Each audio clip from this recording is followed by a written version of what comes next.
saya juga Islam. Saya juga sembahyang 5 waktu. Saya juga berpuasa. Saya juga menyembah Kaabah yang satu. Jadi apa bezanya saya dengan orang PAS? Bezanya ialah kami tidak menyembah Kaabah.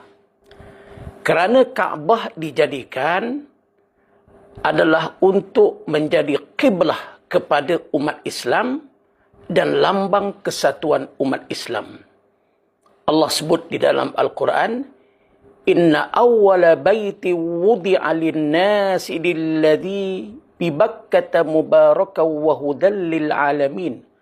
Rumah yang pertama dibina untuk manusia ialah Kaabah di Mekah yang penuh berkat dan menjadi petunjuk kepada seluruh alam. Sebab itu Nabi kata, lihat Kaabah ni dapat pahala. Kerana melihat Kaabah adalah ibadah. An-nadhru ilal Ka'bah ibadatun. Melihat kepada Kaabah ialah ibadah. Jadi Kaabah bukan bahan untuk disembah. Dia adalah syiar. Dia adalah kiblah kepada umat Islam. Kita menyembah Allah, hanya Allah sahaja layak disembah. Kaabah adalah rumah Allah, lambang perpaduan umat Islam dan kiblat umat Islam.